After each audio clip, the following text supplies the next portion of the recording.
Welcome to another episode of Bird Gang Nation Sports Talk. I'm your host, Bird Gang 31. And today we got another special guest, Mr. Jimmy Smith from On the Road to Victory. Right? Yeah, you How you got it. how you doing, my guy? Dude, I am doing great. Anytime I get a chance to come talk about the birds, I do even greater. So, Randall, it's been great getting to know you. Happy to jump on Bird Gang. We got Mrs. Bird Gang. Okay. See, Yeah. I've got my woman. She's into it. I mean, and dude, when your ladies are into it, they know more than half of these guys out here. It's nuts. So it's nice to meet you online, I guess. But dude, I'll be real with you. I'm excited. Thank you for having me. This season's got me excited. A lot of question marks, a lot of unknown, but it's the excitement of the new quarterback, the new coaching staff that has me really just feeling good because we know what we were dealing with the last few years after we reached the peak greatness and then just fell from grace. So, hey, man, thank you to everybody tuning in. I'm happy to be Thank here, God. man. Let's I get it appreciate going, it. dude. So like give everybody a background on you, what made you start becoming a Birds fan, what you do right now. Give them a rundown. All right, man, definitely. Well, I was born an Eagles fan.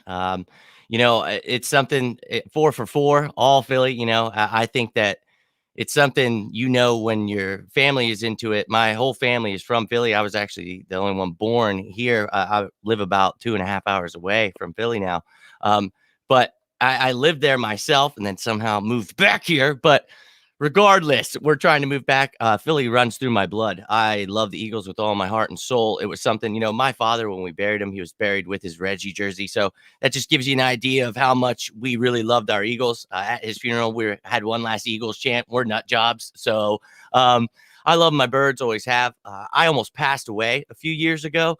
Ooh. Found out I had cirrhosis of the liver, all kinds of health issues. And in my time recuperating, my woman actually pushed me she was like, you know what? You're always talking Eagles. You're always sick and tired of hearing all the hot takes and the clickbait. She's like, why don't you just start your own thing? So I was pretty sick. I had to recover. I had nothing else to do. So I started talking about the birds. I created On the Road to Victory. And it just happened to be in 2017. And what's going on, Coach Dante? What's up, everybody? I think it was just destiny, dude, because I pushed a message of perseverance. And, that year Carson Wentz went down and I talked about, Nick Foles could get it done if this, that, the other thing. And, I got death threats. People pick, you don't know what you're talking about. And dude, I called into a radio station. I won't call the person out, but they were pissed because I told them we beat the Falcons and go on to win the Super Bowl. They said we couldn't do any of it. We did it. So I continued. I was like, you know what? This is my path, dude. This is On the Road to Victory. We won our first effing Super Bowl. I was at my dad's grave that morning, 6:30. My cousin's mom, my aunt, is buried right down, like 2 graves down from my dad. We both happened to be there at like 6:30 a.m. We're like, dude, is it going to happen today? Is it? I mean, so that the whole thing, I beat death, and then the Eagles win the Super Bowl. I'm like, oh, I live to see it, but I want more. Right. I want Right. more, and I try to just spread a positive message and give the people real Eagles news. What I wanted when I was down and out, I didn't want to hear the bull crap. And it's fun to talk about certain things, and I like to go through things and talk about if they're realistic or not. And thank you. It's a crazy story, I know. And I talked to Brian Dawkins when I was sick. He gave me some inspirational words, and dude, holy shit. I mean, you want to talk about a nuts time, and I'm trying to like focus on my Eagles while I'm on my deathbed. They're like, sir, we need to give you these. I'm like, the damn game's on. Like, I love my birds, man. It's something that I've always loved and always will.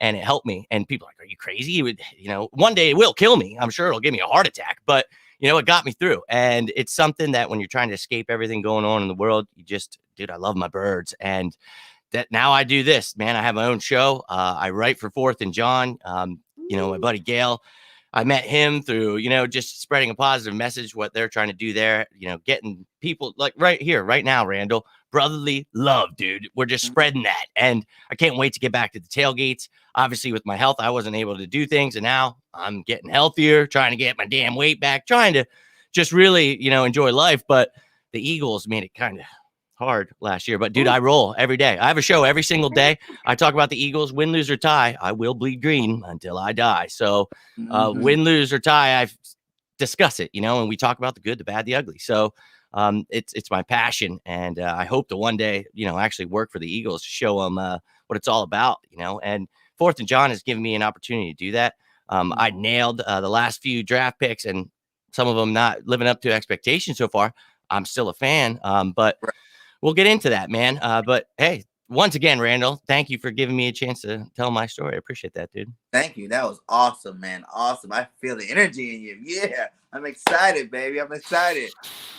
Like you said, we did have a down year last year, but guess what? That's the past. You know what I'm saying? We got Yep. Carson out of here. We got Dougie P out of here. We Yep. got Jimmy and his Sticks defense out of here. How And it's time about to it? go with the new Nick Sirianni. Tell me how you feel about Big Nick coming in this year. Dude, all right. So I was pretty excited this offseason, going through the coaching hunt. We had talked about, Doug and Carson possibly being gone, and we needed to change. When it all happened, I'm just like you. Everybody wants to talk about the past, all that. I don't care. It's over now. We're moving forward. So I'm looking who we're going to get. Who are these guys? Well, they bring up Nick Sirianni, and I'm like, Nick Sirianni? And I'm like, well, the weird thing is, he's the disciple of Frank Reich, and everybody, oh, Frank Reich's the one that won the Super Bowl, this, that, the other thing. Without him, Doug Peterson fell apart. Well, I'm like, oh, okay. Well, the next day they bring him right back. Well, this dude's on vacation and he goes in for a second interview, nails the job, and I was ecstatic. And what I did right after that was look at all the people he's worked with and try to figure out who was going to be working with him. I have so much fun with the Eagles. Like I'm telling you, I make a show every day. So there's shows about the coaches, where they work, what they've done. And, a lot of them were correct. Shane Steichen and Jonathan Gannon joined him. And I'm very excited about the assistants he brought in. And, not just them, Jamal Singleton as the running backs and assistant head coach. You've got Denard Wilson as the DBs coach, who I think is going to work well with Jonathan Gannon, who does a lot of great work with DBs. So we need help there desperately. But Nick Sirianni, at the top, I think he brings, a great attitude. And a lot of people are, skeptical of that. They're like, oh, he's too positive and he's too happy. And it's like everybody wants to be miserable. And it's like, look, dude, I want him to bring that passion and be excited because he loves football, dude. I'm sorry he doesn't come off like an asshole or however people want him to be. To me, he loves the game and he's going out there and the way he explains it. And when he's getting into it, it's like, dude, that's what I want to see. And I feel what's perfect here is Jalen Hurts. I think Nick Sirianni and Jalen Hurts are the perfect yin and yang. They're two opposite kind of guys, but Jalen Hurts comes in and he's just the Terminator. Like he means business. He's going to whoop your ass. But Nick Sirianni, and I'm not saying Jalen Hurts isn't a great guy. He's a great leader. I'm just saying he means more business, whereas Nick Sirianni's more fun going. And I think they're going to work perfectly together as the leaders of this team. So I'm very excited about Sirianni. I think people were judging him for his beard, everything, the banana routes there. And it's like, I think people were just really upset because they had no idea what he was actually talking about when he was breaking down film. They were just pissed off. And it's like, well, maybe you just try to understand what he's saying.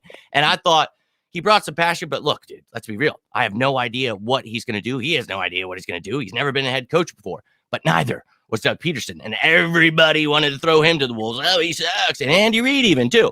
And it's like, maybe just give these guys a chance. And I'm all about giving Nick Sirianni a chance because one thing I know about him is I know he likes to run that ball. And I really just can't take the fact that we haven't ran the ball the last few years to my liking at all. And last year, just I couldn't take it. At one point, we ran the ball 35% of the time, and Miles Sanders was third in the league in yards per carry. That's too much for me. You can't be doing that. Well, too little. And you got to run the ball. So Nick Sirianni, dude, I cannot wait to see what he does with this team. And when you establish that run, that's going to help a dual threat quarterback like Jalen Hurts and obviously drafting a number one receiver like Devontae Smith. All these things, I think Sirianni talks about utilizing players for their strengths. He has a lot of guys that have a lot of strengths. Rager going to be utilized correctly. I think this whole new staff, I'm very excited, Randall. I'll be real with you. I can feel it, my brother. I can see it in your eyes. I can feel the intensity coming through the screen, my guy. You know what I'm saying? So let's jump straight into that. Give me your breakdown of Jalen Hurts, the 4-game sample size with the B team, and going into the season. All right. Wow. Yeah. Jalen Hurts, man. What an exciting player to watch. What is going on? Dude, everybody. Dude, what a welcoming. And I'm trying to say hello to you guys, but trying not to get off track because I get pumped up. I'm sorry. I just really get into it. The salute. They know that's me giving you love, guys. Yep. I always do this, but then sometimes I'm like, they probably aren't seeing that right here in this little crevice. Gonna have to little scissors. The comment and the salute at the same time. I'll have to get that out. Right. Right. So you're asking me about Jalen Hurts, man. What an exciting player. And look, a lot of people feel a certain way because of the fact of how he was drafted here. And I wasn't a fan of it because we just gave Carson Wentz all that money. And I thought, why are we taking a quarterback? Like, I just remember being like, we're not taking what? Why? Because there were Jeremy Chin is the guy that I really wanted right there. And you talk about, there's a million players I can name to you, but I really just, it was because of what we already had. But then you see what happened with the injuries and Doug Peterson, Carson Wentz, everybody falling off, they're gone. It just so happens you have a guy like Jalen Hurts right there. And, right. Last year, oh my God, it was every week you're trying to be like, oh, well, this guy's coming back, so it's going to be fine now. Lane Johnson's coming and Brandon, and every week you're telling yourself, and it just gets worse and it gets worse and worse and worse. And then you get Jalen Hurts near the end of the season, and it's halfway through the Packers game. And man, he brought me some excitement. I'll be real with you. Nice little bomb to Rager. I was like, oh, we're going to throw to him. And he throws one to the back of the end zone to Greg Ward. I started getting pretty excited. Had some good running plays. And obviously, everybody wants to bring up the negatives. Look, he had some negatives for sure. Fumbling the ball, not going through his reads correctly. Look, he had no preseason, the weirdest offseason, and he was thrown in the fire on a team that was getting decimated anyway. So everyone's hero that still loves Carson Wentz, it's like, if he couldn't be good, well, then why do you think Jalen Hurts wasn't good? But here's the thing. So he comes out his first game against the Saints, and I remember everybody, he sucks, and they're pissed, and everybody losing their mind.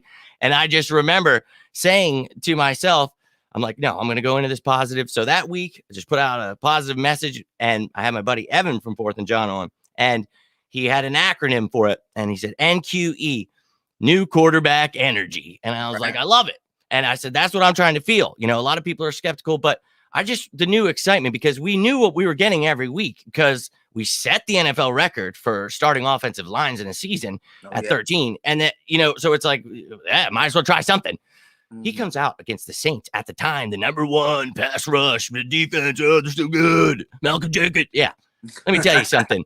Jalen Hurts came out and whooped that ass. And I was, like, I couldn't believe it. I was like, yes. I remember my, at the time, 10-year-old son was just, he was like, yeah, he had his Carson Wentz jersey on. He's like, I'm going to need a Jalen Hurts jersey. He's like, that's our quarterback. And he knew at the time, and I'm like, dude, this is bad for Carson Wentz. And dude, he came out and short. He had struggles against the Cardinals and Washington and Dallas then, but Dallas and then Washington, because in Washington, then Sudfeld came in the end. We all know how that played out. I thought Jalen played good in the Cardinals game. Yes, and that's what I was just going to say. So what I did was I made a whole compilation video of all the good he did in those games. His mom actually ended up commenting on the video, which was great. But she, I was just trying to show that, he's QB1 now. And this was, obviously after all that, but I saw a lot of great things. So this offseason, I focused on those. And we talk about him working out with Quincy Avery, someone that's worked with Deshaun Watson, someone that's actually known as a renowned quarterback coach, and he's helping Jalen Hurts. We get coaches that are all guys that have worked with quarterbacks and wide receivers. Sirianni, Shane Steichen as the offensive coordinator. You got Kevin Patullo as a passing game coordinator. You got Brian Johnson, who was the offensive coordinator at Florida, who obviously has a relationship with Jalen Hurts. Now he's in here.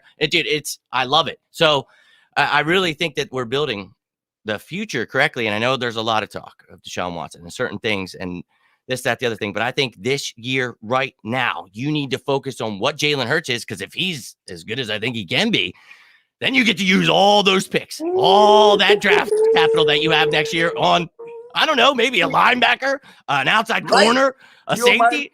Hey, that's what I want, a linebacker in the first round. We have not done that in a long, long time. I think it's much needed. I get tired of seeing all these awesome linebackers get drafted in the first round and never to our team, man. So many years, man, sitting back there. Get him. Oh, I didn't even get him, man. Makes me want to cry. Really does. Well, how do you feel about our draft picks this year? Give me the breakdown on that. I loved our draft this year. We talked on my show a lot about, the certain things we needed to do this offseason. We obviously had a really big hole with the cap, but, all we had to do was restructure some people, move some things around, cut some people we knew that weren't probably going to be here anyway.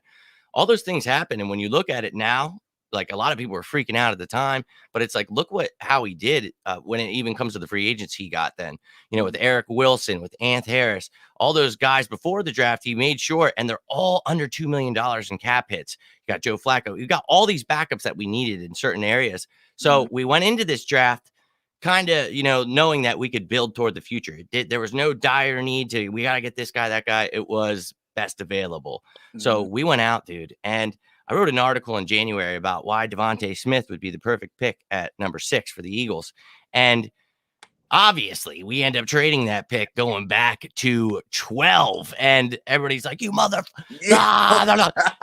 So I literally made a video, and check these videos out, Randall. I'm telling you, I went out and I said, look, I understand everybody's freaking out, but Howie right now is trying to work some magic. He knows fans are pissed. I said, this dude's going to try to get back in the top 10. And the rebuttal was always, well, why would he try to move back in the top 10? He was just in the top 10. And it was like, well, here's the thing. You can get back in the top 10 while holding on to that first rounder that you had gotten from the Dolphins. So what's this little son of a bitch do in the draft? He trades with the Cowboys in front of the Giants and takes Heisman Trophy winner Devontae Smith. You got to be kidding me. I was losing my mind. I was like, wait, we still got him at 10. I wanted him at 6, and we moved back. And we still have that first round pick next year from the Dolphins. So that gives us 2 first round picks. And that second round pick we got from the Colts obviously can turn into a first round pick if he plays 75% of the downs, or 70% and they make the playoffs. So we could have 3 first round picks possibly. So dude, the draft, he nailed it. Pick 1. So you look at, oh my God, you have a number 1 receiver for Jalen Hurts. This is what we need to see if Jalen Hurts is the real deal. What Jalen Reagor needed in my article I wrote, I think he needs a true X receiver that can help him flourish as a Z in the slot. X himself, these guys are interchangeable. They move around. Something I talked about, and then something you heard them talk about, which is awesome. This offense is going to be fun to watch. I truly believe it. So you had a stud there. That helps the entire offense. But what they also did is then get Landon Dickerson, who we know we have offensive line issues, but he can help in the future. Redshirt him. He had some injuries, but let him get healthy.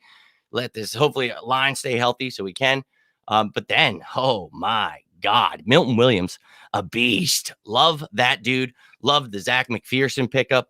And Kenny Gainwell, to me, I talked about him before the draft. Oh my God, what he's going to add to this offense is going to be so fun to watch. And we added that goal line back I was talking about, and 2 of them that are going to compete, Jordan Howard and Kerryon Johnson. I think Kerryon Johnson takes the job, but I think it's Miles Sanders, Kerryon Johnson, and then Kenny Gainwell are your featured backs and they can all run the ball. They can all catch the ball. They can pass protect, and some better than other at certain things. But when you're a defense, you got to keep that in mind. And I've talked about maybe some split backs, where you see 2 of them on the field at the same time. And you're like, son of a bitch. You've got Jalen Hurts, a quarterback. Is he going to hand it to one of these guys? Is he going to run it? Is he going to throw it to one of these receivers? Is he going to got it across the middle? Is it regular deep? I mean, where they're going to hit you.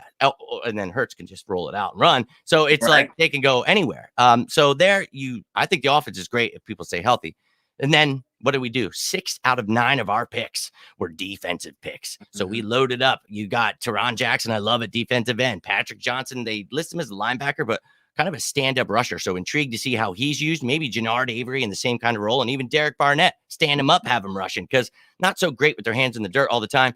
Find ways to get them attacking the quarterback. So, man, and then Jacoby Stevens, really intrigued by him. I think, he's going to play linebacker, one of those nickel linebackers, as a hybrid guy who played safety.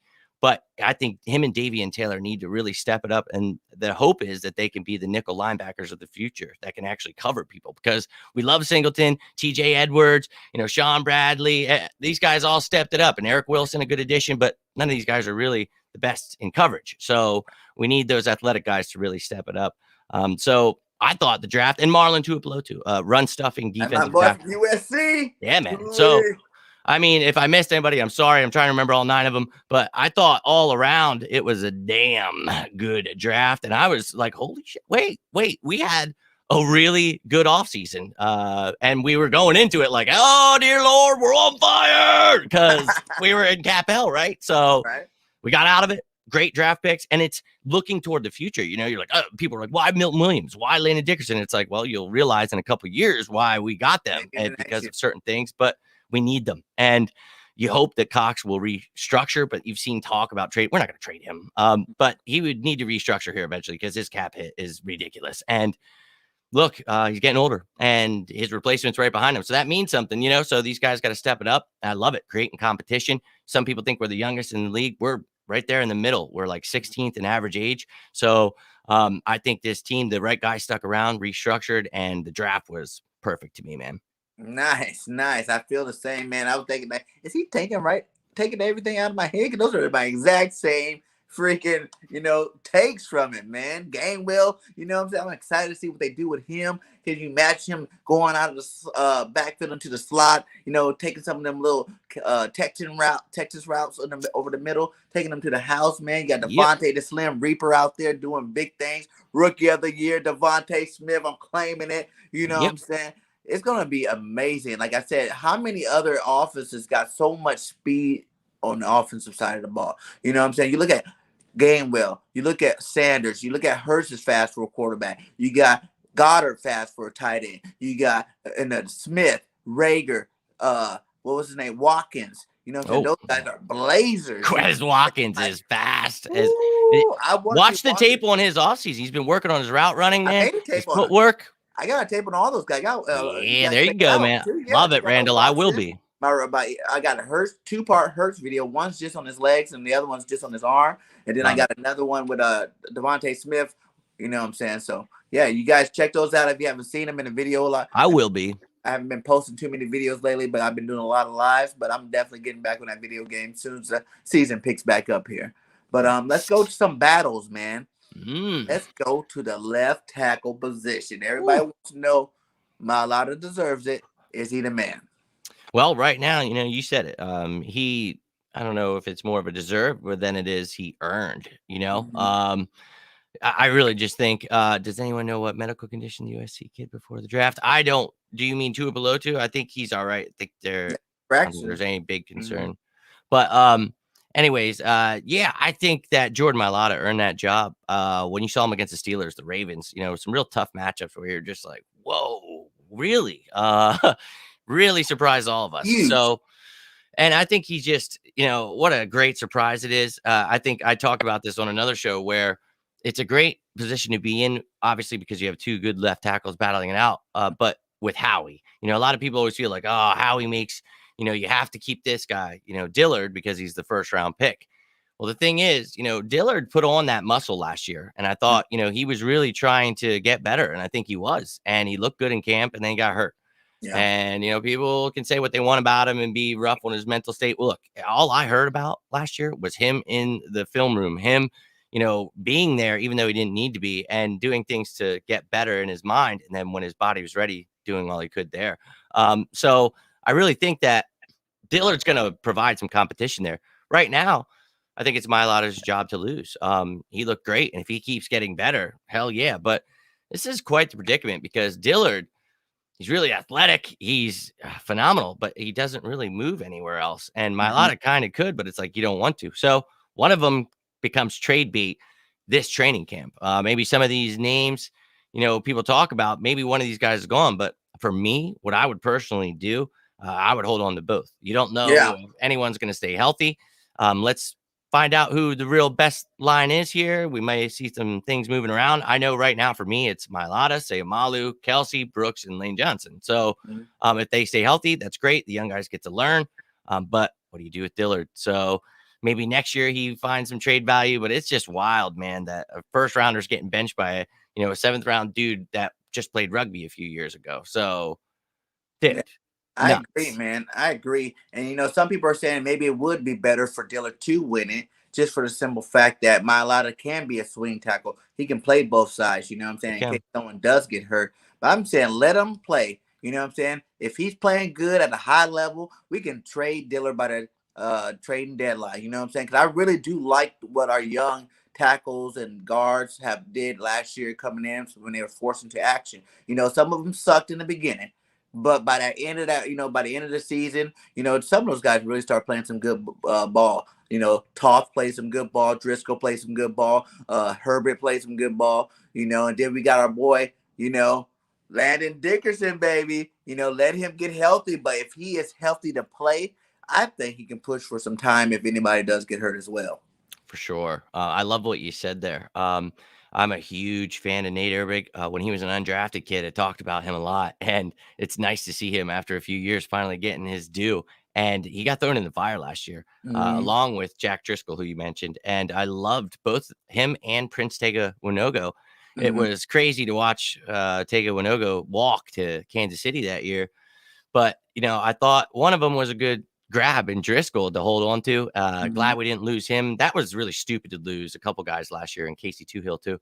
Yeah. Just off the top of my head. But I really like the depth we have right here. So God forbid anything were to happen, you've got your depth, dude. You literally have. I made a joke the other day. I was like, our backup line could be the Giants' offensive starting line, Right. dude. If you look at it from, and it doesn't matter. I mean, let's just say Dillard's your backup at left tackle, Sua Opeta at left guard, but Irby can play left guard, right guard, and he can play some center too. But you got your backup center, Landon Dickerson, let's just say, and then Irby at right guard and Driscoll at right tackle. Last year, week one against Washington with no Miles Sanders, we had to start Nate Irving and Jack Driscoll. And I thought for getting their asses kicked, they learned a lot and did pretty well throughout the season to, learn from those mistakes. Man, I think I'm pretty excited for the future of this team. Like, we actually, and a lot of people like, oh, we suck at drafting, but it's like, let's just see how this coaching staff develops these players. Cause I kind of feel like the last coaching staff kind of sucked at that. So we still got Jeff Stoutland, who's the best offensive line coach. And that's why you see the offensive line always kicking ass. So that's what I'm excited we about. definitely we definitely got the veterans in the right places on both sides of the line. Yeah. That's your core of your team anyway. You know what I'm saying? Let these young guys show their talent on the outside, on both sides of the ball. You know what I'm saying? So that's where all your energy is going to come from. While the, middle of that line on both sides going to be holding it down. Like you said, with that competition that not Jeff, Nick's pushing all these guys, man. I love the energy, man. He's bringing that fire at practice, all these new techniques and new drills for them to play. I was excited watching. I'm like, what is that? I never Hell did yeah. that. I played a lot of football in my time, man. I It's never getting seen nuts now, dude. that. On one Love it. rock, I got you. So how do you feel about this? Because I know everybody know Mr. Goddard is the man this year. He's on a contract season, and I definitely think it's his time to shine now that Ertz is out of the way. Now, how do you see that second and third tight end shaping out? Have you seen anything of Jack Driscoll? I'm not Jack Driscoll. What's his name again? Jack Stoll. Jack Stoll and Richard Rogers. How do you see that battle taking place? Yeah, man. I love how you just started off like Ertz is gone, man. For me, that's how it is too. I don't think that he literally is going to be here week one, but he will be here training camp. I think it would be stupid for him not to be. Lose $40,000 a day. Who's going to not? 40 racks a day. And we talk about, one of the things I mentioned before the draft was the fact that, we really needed to find some value, but not trade him if the right trade wasn't there, because money changed after June 1st. So if the right trade isn't there, then let's save some money and make a different trade. Well, sure enough, no trades made. Well, now after June 1st, it's like there's no rush, and everybody's like, oh, it's June 2nd. Why isn't he gone? And it's like, well, dude, the right trade's not there. And you don't want to wish any kind of injuries on anyone. I always have to say this because I don't want that, but it happens. And maybe a team just realizes, man, Zach Ertz, for a fifth round or sixth round, whatever it cost him now because his value is decreasing and he had a horrible year, but it's like he's going to probably be traded. And if somebody gets hurt, that's going to make his value shoot up. But I just don't see him being here. And you mentioned it, Dallas Goedert. It's, this is the final year of his rookie contract. We need to know what we have in him. And I love the kid. But I think, some people overrate him. I think that he really, really, really needs to stay healthy. And a lot of people, another thing, people think he's too injury prone. He missed 5 games last year. That sucks. But he missed 1 game the year before that. That's it. And then the year before that, he played every game. So he's dealt with like a calf and thigh injury, an ankle injury, and a thumb injury. So he has had some minor injuries, but he's tough as hell. So I think he needs to be given that true opportunity. And he was a couple times last year, but this offense sucked. So you really can't gauge anything from last year. So I want to see, for someone, once again, talking about Nick Sirianni, he also utilizes those tight ends. So you're going to need to have 3 tight ends, at least maybe 4, because you're going to see that 12, 13 personnel where you're running those 2, 3 tight ends out there. So, okay, you got Goddard. Let's say Ertz is gone. Richard Rodgers was brought back. I thought that was very telling that Ertz wouldn't be here. I thought that was a smart move to have him as your, tight end 2, 3, whatever you want to call him. But Mm-hmm. then where the hell do you go beyond that? You've got some project guys, Jason Kroom, tall as hell receiver, converted to tight end.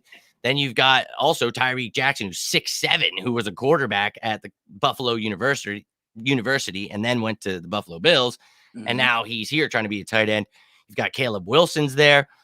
He grew up an Eagles fan. Great story. Yay. And, then you got Jack Stoll, who you mentioned, who I really liked bringing him in as an undrafted free agent because he's somebody that can help you as that H-back, somebody that I think is going to be utilized in Nick Sirianni's offense where he's going to move around. He's not a fullback. He's not going to be an inline blocker, but I think he is somebody you can move around. He can block, and he's got soft hands, man. That's one of the things I really liked about him when you watch him. And I think that he could make this team as the third tight end. So if you've got Goddard, Stoll, and Rodgers, that's not one of the best in the world, but it's centered around Goddard, and I like that. And I want to see what he's got as the true tight end 1.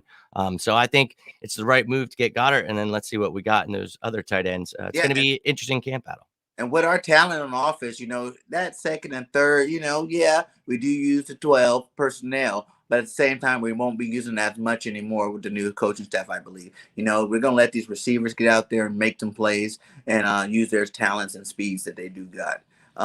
Brock said he would lose his starting spot when he gets healthy. I think if we red shirts this year, he's just going to take over for Kelsey next year. But if he's healthy this year, the person I see maybe getting his spot taken is Sam Alu. I like the guy. He's good. But at the same time, when Landon's healthy and ready to roll, man, I watched him here in Alabama. That boy move men. He's a man mover. So how do you take that question? Well, I'll be real with you. That's, everybody goes to Sayamalu because it's the perfect choice. We've got all pros on the right of him. And then to the left, you've got a pretty damn good battle going on. So Landon Dickerson's eyeing him up, dude. It's but here's the thing. Sayamalu does really well. And obviously he's got a lot of talent around him. That helps. But I think if this offensive line's healthy and Sayamalu is doing what he needs to do, which he usually does, I think you roll with that because it gives Landon Dickerson a year to learn, and there's no reason to throw him in the fire. We could say he's healthy. That's fine. But you see every time he's healthy in a season, he ends up getting banged up again. So why don't we really let him get healthy? And as an offensive lineman, you're still getting those reps in practice. That's when you're still getting hit. I mean, you're going to get tougher. You're going to figure it out. I think that it's something that unless someone gets hurt, I don't need to throw him into the fire. But dude, he's so good. I wouldn't be against it. And if it happens, I'll be excited for him. The NFL trying to make us take cover shots for the players and coaches. What's your take on that one? Because I don't think that's right at all. We played a whole season without having to do this. So why are you enforcing it this year? I think it's a great idea because, dude, they're trying to ruin football for us again. And I cannot have that at all. It's been almost 2 years dealing with the whole Corona thing. So it's like, if they're going to play, then obviously they have to be safe around the other players. So if they're still out there doing their whole Trump thing with the whole not getting vaxxed up and just believing in the crazy stuff, then it's a business. You know what I mean? And you can't force anyone to take it. And that's cool. If people don't want to, that's totally fine. But here's the thing. It's a business, and you're talking about thousands upon thousands of people in this stadium that aren't even the players. Now, the players, if you end up giving one of them and then you ruin the season or we miss a week because they spread COVID, now, if they're vaccinated and something happens, it's okay. But if you're not, oh my God. So it looks like the Eagles are one of the smarter teams, but looks like the Colts aren't, which kind of scares me. Because then what if we lose out on the Carson Wentz pick turning into a first because he's not vaccinated? And then if he has to miss time because of that, that could really screw us over. Yeah, really bad. Another sticking one in the gut from Carson. This whole situation sucks, dude. It just sucks. That'd be horrible. That's what I'm saying. They should have just kept it the way they did last year. I understand there are more fans and stuff, but you can put the shields up, to keep the fans away from the players, you know what I'm saying, in that scenario. But hey, the NFL gonna do their thing. We gotta get rid of this damn thing. That's what we gotta do. Yeah, it needs to be gone. I need my football back. That's what I need, to be in the stadium. I couldn't take it last year. It sucked. I told you I almost passed away. And when I finally got healthy enough to get back to the stadium, a couple games the 1 year, and then Corona started, so I couldn't go anymore. I'm like, mother. So I'm ready to go this year, and I'm gonna stay as safe as I possibly can. But I'm ready to enjoy my birds. Yeah. Okay, let's jump over to the other side of the ball and let's go Barnett or Sweat. Because I'm a huge Sweat man. Me And too. I think Barnett will be traded by the trading deadline if he doesn't come out and show out. I enjoy watching Florida State. Derek Barnett, though, is one of those guys. So yeah, but Josh Sweat's a big guy in my book that I think is going to step it up this year. I talk about how we won the Super Bowl by having a pass rush. So we had some older guys, Chris Long, Michael Bennett, but it was all about that pass rush, right? So you keep those fresh legs, you keep attacking the quarterback, and we didn't have the greatest of secondary or linebackers. So if you have a good line, man, it starts in the trenches. So what did we do? We stacked up. We talked about drafting Milton Williams, Marlon Tuipulotu, Teron Jackson, guys that are going to attack the quarterback. Dude, Josh Sweat, I loved him when we got him out of Florida State. Big fan of his. So to see him here, I was super excited. I think he's going to get more snaps this year. I think he's going to take some from Derek Barnett. And you mentioned it, dude. We could trade Derek Barnett because you saved $10 million in cap. He could definitely be one of those candidates in camp here. So keep your eye out. But you've got Ryan Kerrigan here now, too. What a great signing that was. So you've got depth across the board here, man. And I think it's going to be fun to watch. And I could see Derek Barnett on the outside looking in. It's a new coaching staff. So it's going to be very intriguing to see. Going to be a nice battle.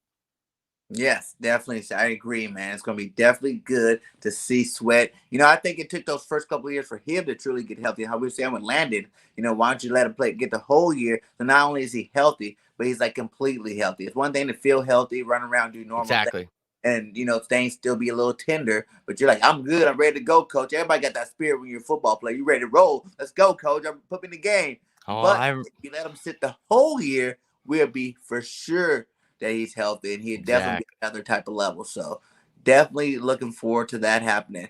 Okay, what about the CB2 spot? Do you want to get our boy Howard in a trade? Because that is my prayer for the Eagles to make that happen.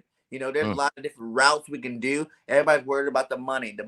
You do the right trade, Miami can even take up the contract for this year. We can restructure the contract for next year. There's a lot of things you can do that Howie knows how to do. You know what I'm saying, to get Howard here. So that's my ways. I hope that we go ahead and get Howard to the team. If not, when we had practice, when we're practicing with the New England Patriots, Howie need to have his eye on my boy Gilmore. Putting Gilmore and Slay together, that is locked down for the next 2 to 3 years. Give you enough time to develop McPherson and draft the first round cornerback next year to be their replacements in like 2 years. What's your take on that one? One real quick, just to that last statement. Yeah, you can get it, but if you have the vaccine, you're not going to end up deadly ill in the hospital. It's like the flu shot. When you have the flu shot, then you only get kind of sick. If you don't, you could die. So that's the difference. I just saw this one thing. It was hilarious today. This guy made a joke last week, and he was like, "I'm anti-vax," and then he ended up on a ventilator today and was like, "Everyone, thoughts and prayers." And it's like, yeah, change that attitude real quick. Right. So we got to stay safe, man. We got to stay safe. And that's right, Richie. I played for the Jags, and now I am also shadowing as the cornerback for the Baltimore Ravens. So I do my work when I can. I do what I can. But playing with Keenan McCardell was some of my favorite times back with the Jaguars. So thanks for the shout out, Richie. Yeah, let's get back up there. But the cornerback position, man. I love it. Having a great time here, Randall. And what a beautiful name. One of my favorites as a kid, Randall Cunningham. But look, dude, the cornerback 2 position is the biggest concern. It was last year. And that was when we had Sidney Jones and Rasul Douglas. And I thought, well, we're going to find out, I guess, with one of them. Nope, we cut both of them. So I was like, oh, Jesus. So now we've got Avonte Maddox outside. And I said, well, we're going to regret that. Sure enough, we regretted it more than anything. I love Darius Slay. Obviously, he was going against some of the best wide receivers in the game. It was tough to watch that, but you got to have other good players around you. You are going to get smoked. You got to get to the quarterback, not give him all this time to get open. So regardless, you got to have another good corner to pair with Darius Slay. Well, in the draft, a lot of people thought certain things, certain people, myself included, but we went ahead with Zach McPherson, and I think that was a great pick. I really like that kid. But the thing is, right now, he's not someone that you're looking like, oh, my God, he comes in, he's a stud, he's your outside corner. That's the guy. Now, he is someone that can play outside. He can play inside. He can play man. He can play zone. He is a ball hawk. I love this kid. What my hope was that we would sign Steven Nelson, and that was the day that he got released. And I've been talking about it for over 100 days now. It's ridiculous, but you have to have patience, because we're going into training camp. That's when they're usually going to make some moves and stuff. So I'm talking to myself. I need to stay patient. I try to tell myself that, but I'm like, damn it, just make me feel better. And look, this year isn't about wins and losses. I'm not thinking Super Bowl bound here. We're building toward the future, but I want to see some excitement. And I think with another cornerback, we could do a lot better. You said Xavier Howard. I made a show about him last week. I would love, and then again yesterday, mentioned him when Crevan LeBlanc signed, went home. He's now with the Miami Dolphins, and they're loaded. Noah Igda, no Biggie, and they've got Needham there. They've got Byron Jones. They're stacked at the corner. I think that, Trill Williams, I think, went there as well. So that's, an idea that I love, dude. I'll be real with you. Xavier Howard is a stud. Could you imagine Darius Slay and Xavier Howard? Dude, right now, if that would happen, I'd be Super Bowl bound. I'd lose my mind because I'm already deep playoff right now. Bro, and we can. I'm winning the Super Bowl. I'm going to Vegas and I'm putting that money down. Bro, if that would happen, like you're talking serious business. That dude was a stud. He had like 10 interceptions last year. He's been killing it there in Miami, and he deserves more money. He has said, he wants more because he's looking at Byron Jones on the other side making more money than him, and he's better. And it's like, wait a minute. So I get it. Okay, so here goes the Eagles. Right now, we have about $4 million in cap space. And the thing is, we could sign some guy like Steven Nelson if we wanted. But if you wanted to trade for someone like a Xavier Howard, Stephon Gilmore, you said it. You can restructure things. You can do things to make things work. And next year, we have $45 million over right now, the cap. So we have money, and we're going to have even more as the season goes. And people will restructure. People will get cut. We're going to have money. We're going to have a lot of cap space. So you could get someone like that, dude. I would love for that to happen. But if not, God help us all, because it better not be Avonte Maddox outside. I don't think it's as dire as everybody see either. Everybody's used to our pass defenses and a stick defense.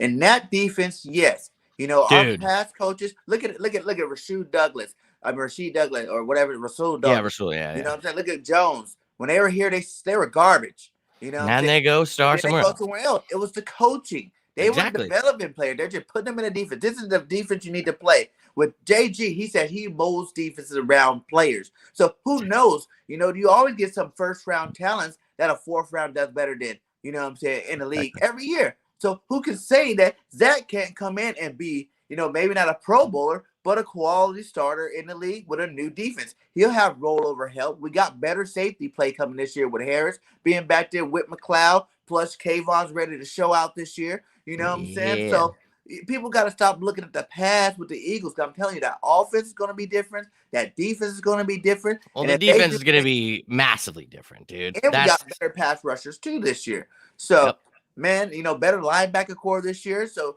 an attacking defense. That's what people need to keep in mind. Again, baby. Yes. And I can Jim Johnson days I miss. And it's like, look, you mentioned it, dude, perfectly, dude. Jim Schwartz. What terror to our souls. It wouldn't have mattered who you put back there. They would have sucked. So that's what I'm saying. I talk about my excitement for Jonathan Gannon, earlier in the video. I really can't wait. And, we talk about them playing to their players' strengths. Exactly. So you're right, 100%. And I love Zach McPherson. I've talked about he could definitely be the outside corner of the future. I just don't want to throw a rookie in this conference against some of the receivers he's going to be against twice a year. I just think it would be, once again, like Landon Dickerson, better for his future. I just don't think, and the way Philly is mentally destroying people if they don't have the, Pro Bowl highlights week one. So it's like, I don't know if I want to throw him in the fire. What I'd feel comfortable with is a veteran where you don't have to give up the house, bring in someone like Steven Nelson, and it allows Zach McPherson to learn inside and out. He can play both and eventually just beat Avonte Maddox out for the inside job and then win the outside job. I think that you mentioned it, people are sleeping on the fact that this kid's super talented and Jonathan Gannon, that's what I talked about. Denard Wilson as well earlier in the video. That's someone I'm really excited. I think they're going to do work with these guys. So I am excited about them.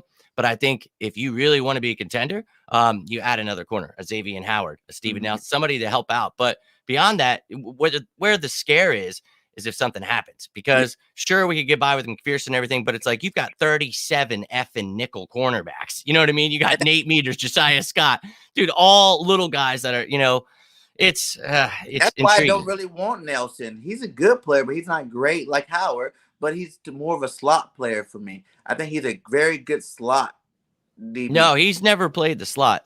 He's an outside corner and specifically cornerback 2 on the right side. He played that with the Chiefs and with the Steelers, and he does well there. He's not an all-pro corner. So yeah, I mean, you're talking about Xavier Howard over it. Yeah, 10 times over. I just mean, like you said, I'm not so worried about it that I got to trade for Xavier Howard. You could get by with someone like Nelson on the outside. Like he said, that Fulgham torched him up last year too.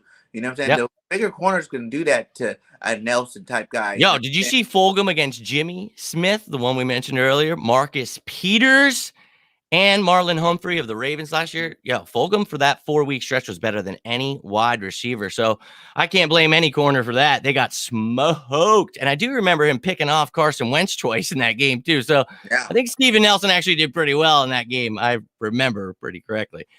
So he's definitely somebody I would be intrigued by. But look, here's the thing. I agree with you 100% when you said it doesn't matter. I think this is not a year where, I have to have this guy. We're building correctly toward the future. So if Jalen Hurts, you hit on that, dude, if you possibly get 3 first-round picks, you could use that pick and get yourself a stud outside corner for once, a stud linebacker, and a stud safety all in the first round. Could you imagine that?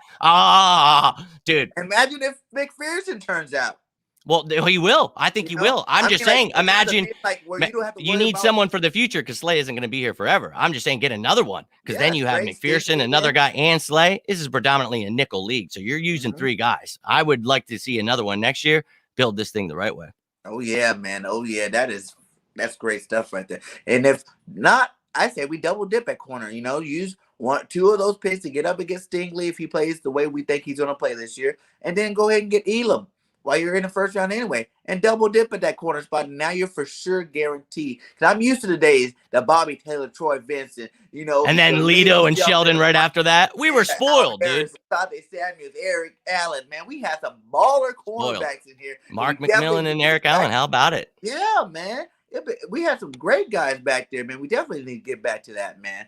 We were so spoiled. I talk about it. I'm like, as a kid, you just said it. Eric Allen, Mark McMillan. Then you had Bobby Taylor, Troy Vincent, Al Harrison there. Then, dude, and you talk about Lito Shepherd and Sheldon Brown, but even Asante Samuel came here. And it was like, oh, my God. And now it's just been rough, Ronald Darby's. So I'm with you, dude. Double dip it. Let's go. And I think McPherson could be part of that. And, you just move guys around. And he's somebody, like I said, can move inside, outside. So you use him everywhere, all about matchups. Because you see these receivers, they're moving around. So it doesn't really matter where you consider they're playing. You need to see interchangeable guys more than not anymore. So I'm excited about what those picks. Situations. Not only that, you're going to have freaking Jacoby Stevens on the other side. That boy's a baller, man. Yep. LSU safety. Imagine him, and you said him, Kayvon Wallace, the other one. Imagine those guys, because he's another hybrid guy I can see moving around, because obviously he's your big nickel guy that can cover some guys in the nickel corner. He can move into a linebacker role I talked about the other day on a different show, and I think he's somebody. You have Jacoby Stevens, Kayvon Wallace, Davian Taylor, if he pans out, really, really athletic. Zach McPherson. These are guys that you're using, and hopefully going to be around here for a long time. Why are you keeping McLeod and Harris in the back? You know what I'm saying? Oh, dude, I'm so excited about safety. Yeah. I think that Ant Harris was an awesome pick because if McLeod, he says he's ready. If not, dude, he can play either side. So you have Kayvon Wallace at strong safety, and you have Ant Harris at free safety. And then if there's a package you want to move Ant Harris to strong safety, you could use Marcus Epps. He actually did pretty damn well. Not the most athletic guy, but high IQ. And I liked what he did. He's going to stick around this year, help on special teams. And if needed, Rodney McLeod, I hope he stays healthy because, dude, Ant Harris, what a great pickup that was. Good job, Howie, on that one. The year before last, led the league in interceptions. Dude, he was like PFF's top-rated guy, and it was just a year before that. And they went through the same crap we were, just shitty coaching. The whole team sucked, and everybody, oh, this guy sucks. And it's like, have you played football? You understand. Trust me, if your team sucks, especially as a receiver, that's what I played. If your quarterback sucks, trust me, it is not so easy to be giving yourself the ball. I can promise you. And another guy we're sleeping on, too, Jaquette, man. He had some good games, too. The Dallas game, was a little rough for him. But, when he went against D-Hops, he did good. You know what I'm saying? Like, he played that's the concern, man. Guys. All you got outside is depth is Jaquette, like you just said, and Kayvon Seymour. Those are the guys that you feel comfortable, and I don't really feel comfortable. But I love that Kayvon Seymour. What a great story. Selling tires, comes out, kicking ass. Thought he did really well. And then Michael Jaquette, you said it. People are slaying that poor kid. He got thrown in the fire on a horrible team. So Yeah. I think that, he's somebody that could be salvaged by Jonathan Gannon. We talk about what he did with Xavier Rhodes. You talk about all the things he's done with defensive backs his entire career. This is the perfect coach to have for someone like him. So I see a lot of guys, whereas they sucked as their first year or second year, they're going to do a lot better this year on offense And then we and got defense. another guy from the coach too, right? What's his name? Which one? Shaquille something like that. Shaquille Taylor on the outside. Yeah. He can play outside. He's more of a special teamer. But yeah, that was actually the first signing of the regime, this new regime. So he's here. We got LaRaven Clark from the Colts on the offensive side of the ball. Man, but there's some more depth there. But man, what a good offseason so far. What would you think about this? I've been asking everybody. Trading Zach to the Colts for a player-for-player swap for Rhodes. Man, I take that, yeah. Because I want the cap relief and I want something back. And I'm at the point in my mind where I literally, and I know he's worth a lot more, but not really because of a horrible year. The new team knows he's going to want more money. They know they got us by the balls. So I'm at the point where I'm like, yeah, I'll take a 5th rounder. But dude, if you could get Xavier Rhodes, holy shit, yeah. Yeah. It was going downhill till he got with dude, you said it. Now you got me all pumped up, dude.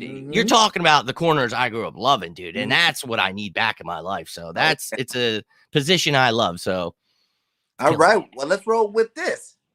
I need your all-time Eagles team.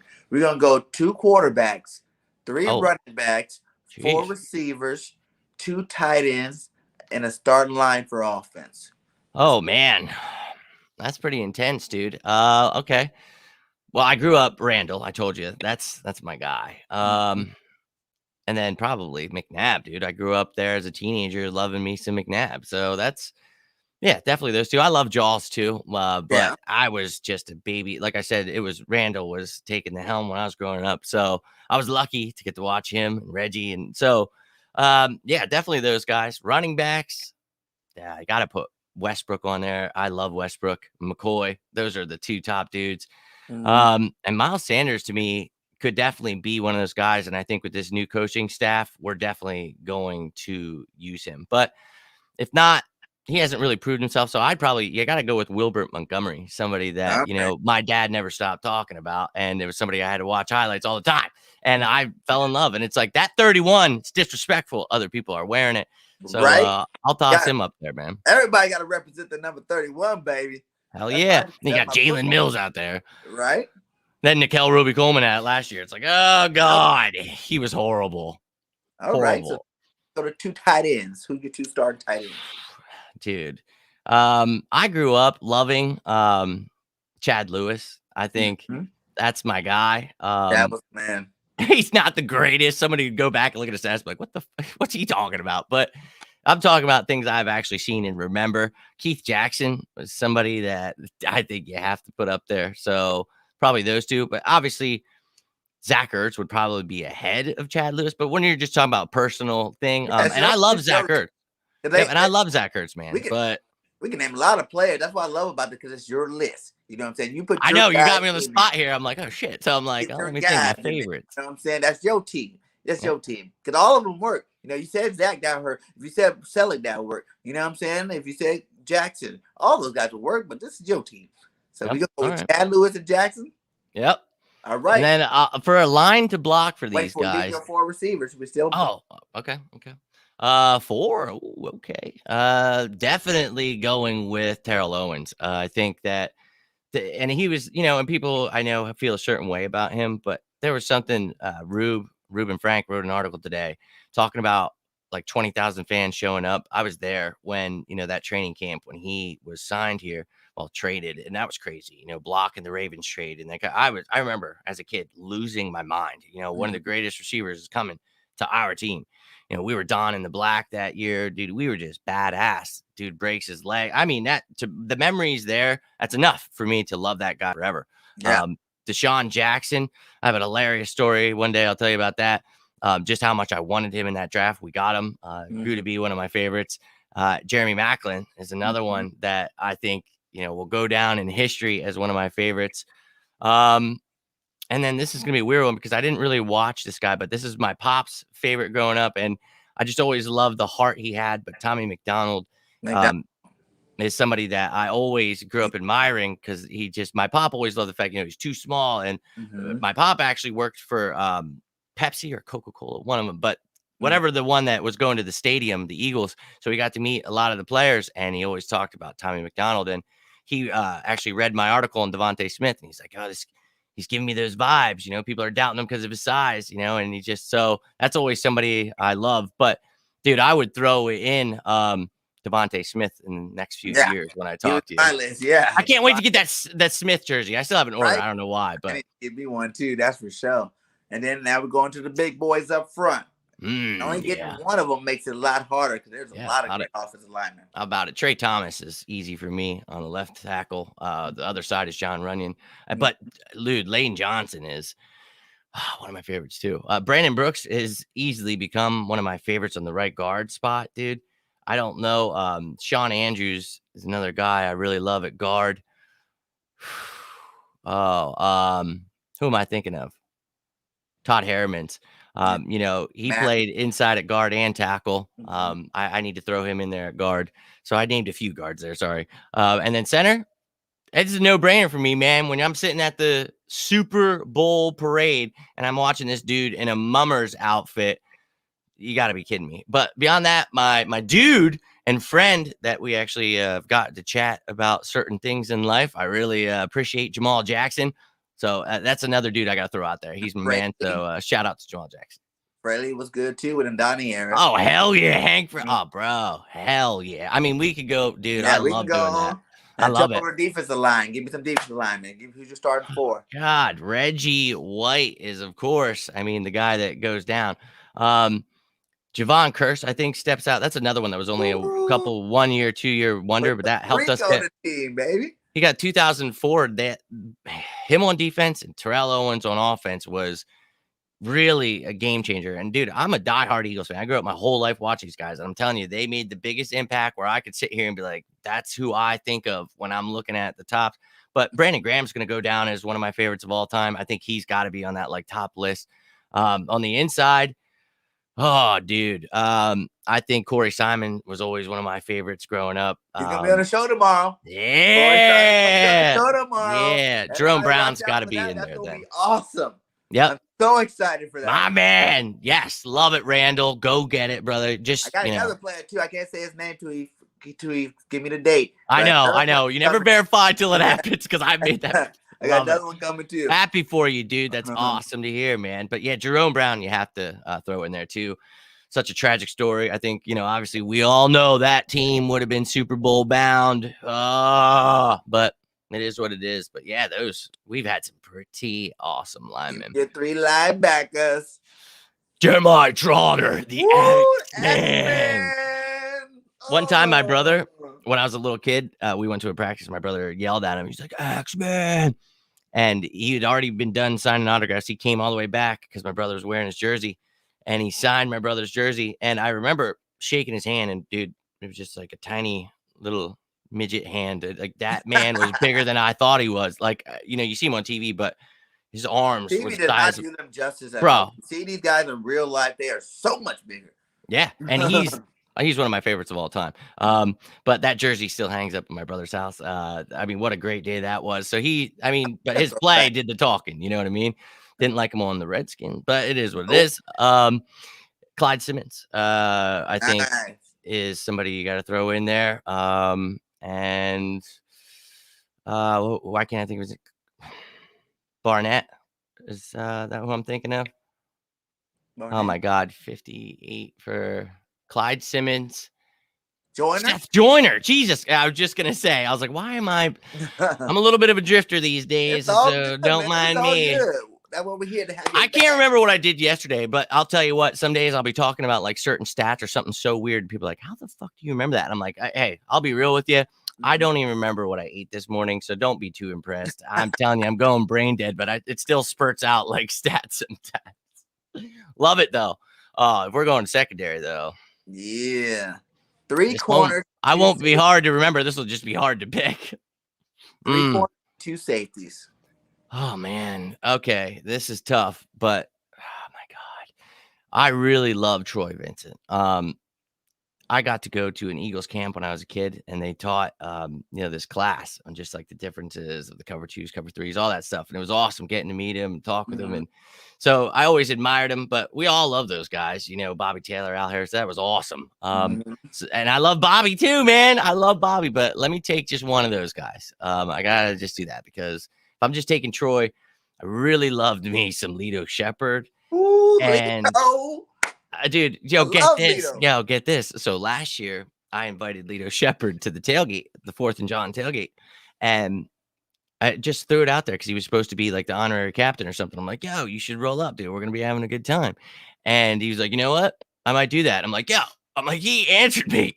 So not only does this dude roll up in a golf cart, but he brings Quentin Michael and Hollis Thomas with him. And I'm like, yo, dude. I'm like, you gotta be kidding me. So I won't lead it anywhere else. William Thomas, how can I forget about that? Dear God. But yeah, my third one's going to be Eric Allen. And I love Sheldon Brown. Don't get me wrong. That Reggie Bush hit, all that. And I love Asante Samuel. He was another one with the quick time here that I love. But Eric Allen and Mark McMillan. My first ever interview with an Eagles player was Mark McMillan. Got to tell him my story of how I cursed at him as a child when he went to the Chiefs, caught that interception, beat us. And I apologized to him. And he's like, dude, I love it. Like, it was so cool. We still talk all the time. I love Mark McMillan. So shout out to him. But as personal favorite growing up, it was Eric Allen, dude. And then I just went with 3 different timelines. If you noticed, I went with my favorite from each one. Lito Shepherd, Eric Allen, and then of course Troy Vincent. And dude, this is going to be easy for these ones because whoo, baby, did I love me some. And I played some corner as well. And dude, I looked up to those guys more than anything. But I think we all know if I'm going safety, who my favorite player of all time is Brian Dawkins. I know a lot of people can share that. Baby. And yeah, I mean, just growing up watching, and Wolverine was my favorite character in the X-Men. So like the fact that he took on this all trade, I was like, yeah, you gotta be kidding me. 2 lockers. I'm like, this guy. 2 lockers in the Hall of Fame now. Like that's magical, dude. And I talked to him while I was sick on my deathbed. He gave me some awesome words of encouragement. I got out of it. We talked, and he's always been really cool. I hope to one day, really get. I did meet him one day, but that was way back when I was still a pretty big drinker. Got lost in a parking lot. That's a crazy story. That was the first game back. Andy Reid and the Chiefs. They beat the shit out of us. I think we retired McNabb's jersey or something, so he was there for that. But ended up meeting him. But dude, what a cool dude. But what a phenomenal player. We have not seen the likes of him and Jesus, those poor safeties that try to live up to Brian Dawkins. I'll never forgive Joe Banner for letting him. I don't give a shit money, whatever. You don't let someone like Brian Dawkins walk, go to the Broncos. That was bullshit. But the fact that he was a part of this organization that Super Bowl year, I think gets looked over way too much. The fact that he gave the front office a speech, not just the players. He was out there doing what he could to ensure the team wasn't going down when everyone was getting hurt, not just Carson Wentz. So he was a big part of this Super Bowl team. I hate that he didn't get one as a player with us, but hey, he did get a ring, and he was a part of that. One of my favorites. And another guy I just mentioned, got to hang out and have a good time, we'll say. Quentin Michael. He's one of my favorites, but I can't put him on the top because Michael Lewis was probably. I'm about to say he makes his debut, Quentin Michaels. But Quentin Michaels my guy, but I think Michael Lewis would probably be a little ahead of him. And there's a couple guys I really like. There's actually before him Andre Waters. I was gonna say, but yeah, growing up, personal favorites. And if you notice, a lot of these guys were like. From my teenage years, I think I drank so much as like an 18 to I just kind of forget a lot of those. And they were really tough years. So it's okay that I forget a lot of them. There weren't a lot of favorite players to pick. Water under the bridge. But I'll tell you what, if I had to pick a favorite team, I think that 04 team was one of the most exciting because you still had Lito and Sheldon. And, you had T.O. and Curse on there. And Brian Dawkins was still here. And Lewis and Westbrook. I mean, McNabb, everybody, dude. We should have won that damn Super Bowl. Should have won it, McNabb did choke. Yep. Nah, he puking, man. I'll never forgive him. Never. And I love the T.O. and him battles online. Your damn chunky soup. And yeah. Well, Al Harris, when we lost him to the Green Bay Packers there, And then eventually Asante came, and we did have Asante, Lito, and Sheldon at the same time for a second. And I thought, oh my God. That was And then all. they got rid of who? Lito or somebody to Atlanta. And then it was just like, no, I just all fell apart. And we've never been the same since. But we Yeah, did win a no, Super Bowl, I guess. yeah. But hey, man, this has been awesome. We definitely gonna have to do some more shows for sure. For Do some sure. collabs this upcoming season for sure, man. I love your energy. You guys go subscribe to my guy. Let me get it back up there. I appreciate you, dude. No problem, man. There you go. And it's Jimmy Smith on the Road to Victory page on YouTube. Hit my boy up, subscribe. You know what I'm saying? This guy put out great content, man. Great content. I love it. You know, I love all these good content creators getting to come on the show. You know what I'm saying? That's what I like here. This is a platform so you guys get the updated news and you guys get to talk to the people that actually getting you this news. You know what I'm saying? You're not even worried about, hearsay, stuff. This is all direct from the horse's mouth. And You know? I'm crazy, bro. Like I went into when I was sick, like I now have I talk to reporters and have them on my show, but I Mm-hmm. get the inside scoop. And I'm not saying like sources. I can't stand people like that, but I always verify stuff. So I don't ever but Oh like you yeah, just when I said, had putting Chris out the Frank on real here, deal. I'm like, hey man, what did you see? I don't want to hear your stories. I want to hear Chris is my exactly dude. I from the love Chris. horse's mouth. What'd you see? And he was awesome. We definitely gonna be He's doing awesome. some more work together too. Like I said, I love all you guys from Fourth and John, Keep man. getting all You yes, man. guys You're have been doing great, awesome, Randall. man. Like, you know what I'm saying? Like I said, Chris, Kelly was on here. She did an amazing job. You know what I'm saying? Gail, we ended up having a 3 hour, live the other day. Gail will talk to Crazy. you for We were 5. just That chilling. is, I he's one of my was best friends. like, yeah, We'll be up till like 5 a.m. talking. I'm like, Gail, are we doing this right now? Are we? And then the next day we're doing a video about it, going live for 6 hours, and we're like, dude, your life's just consumed. I love it, dude, and I love what you're doing here. So thank you so much for having me on, man. Yeah, and then anybody else from Fourth and John want to come on the BIRDGANG Nation Sports Talk, baby, send them my way, man. Send them Hey, my if you're way. interested in anything, I can try to help you. Reach out, man. Always happy to try to do what I can. I'm nobody special, but I try to do what I can to We're spread all that brotherly special, love. baby. We're part of the nation, That's right. baby. We We're share part of that the brotherly nation. love, We man. And I bleed hope you get green to and these we games. stay mean, baby. We stay mean. Well, thank you Love it. guys for watching. Thanks everybody in the chats tonight. You guys did an amazing job. Much love to you guys. Keep supporting BIRDGANG Nation Sports Talk. And like I always say, fly, Eagles, fly. And we out.